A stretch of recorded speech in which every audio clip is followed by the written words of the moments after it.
हवा माझं गाव माझा जिल्हा. जालन्याच्या अंबडमधील जलशुद्धीकरण केंद्राचं काम अंतिम टप्प्यात. दिवाळीपर्यंत 1 दिवसाआड पाणी मिळणार. शिवसेना आमदार अर्जुन खोतकर यांची माहिती. अहिल्यानगर शहरासह उपनगरात ऐन उन्हाळ्यात 4 दिवस पाणीपुरवठा बंद राहणार. देखभाल दुरुस्तीच्या कामासाठी सकाळी 11 ते संध्याकाळी 5 वाजेपर्यंत शटडाऊन. महानगरपालिकेनं टँकरद्वारे पाणीपुरवठा करण्याची ग्रामस्थांची विनंती. हिंगोलीच्या औंढा नागनाथ तालुक्यातील सुकापूर गावात सोसाट्याच्या वाऱ्यानं लग्नमंडप उडाला. 2 ते 3 जण किरकोळ जखमी. लग्न सोहळ्याला जमलेल्या नागरिकांची तारांबळ. परभणीमध्ये वादळी वाऱ्यासह जोरदार अवकाळी पाऊस. उकाड्यानं त्रस्त नागरिकांना काहीसा दिलासा. यवतमाळमध्ये अवकाळी पावसाची हजेरी. पावसामुळे भुईमूग आणि तीळ पिकाला फटका बसण्याची शक्यता. इंदापूर तालुक्यातील काही भागांमध्ये अवकाळी पावसाची जोरदार हजेरी. निमगाव केतकीच्या आठवडे बाजारात अचानक आलेल्या वादळी वाऱ्यासह पावसामुळे भाजीपाला फळविक्री करणाऱ्या शेतकऱ्यांसह व्यापाऱ्यांचं मोठं नुकसान. धाराशिव जिल्ह्यामध्ये 11 मेपर्यंत जमावबंदी, शांतता आणि सुव्यवस्था राखण्यासाठी प्रशासनाचा निर्णय.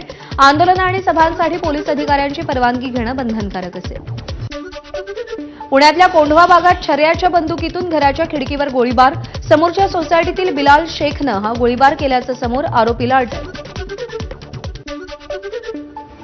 5 ते 6 मद्यधुंद तरुणांकडून कोल्हापूरच्या रामानंद नगरमधील हॉस्पिटल आणि डॉक्टरांच्या घरावर दगडफेक.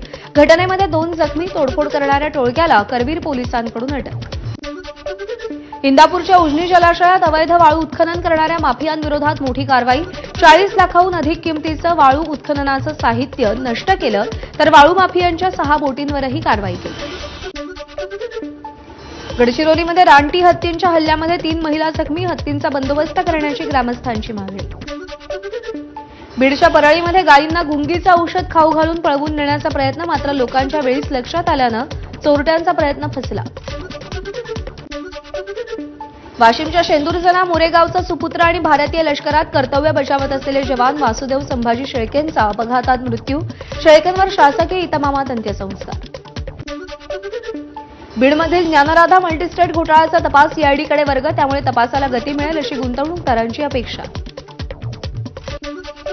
बीडच्या माजलगावमधील मराठवाडा अर्बन क्रेडिट सोसायटीमध्ये 15 कोटींचा अपहार. अपहार प्रकरणामध्ये अध्यक्ष, लेखा परीक्षकासह 24 जणांवर गुन्हा दाखल. या प्रकरणातील आरोपी अद्यापही फरार.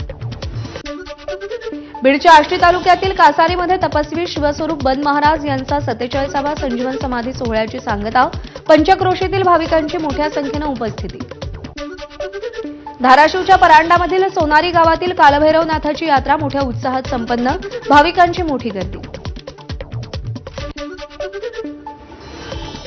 तुमच्या आमच्या गावखेड्यातल्या घडामोडींचा आढावा घेतल्यानंतर एक छोटासा ब्रेक बुलेटिनमध्ये पाहत रहा एबीपी माझा.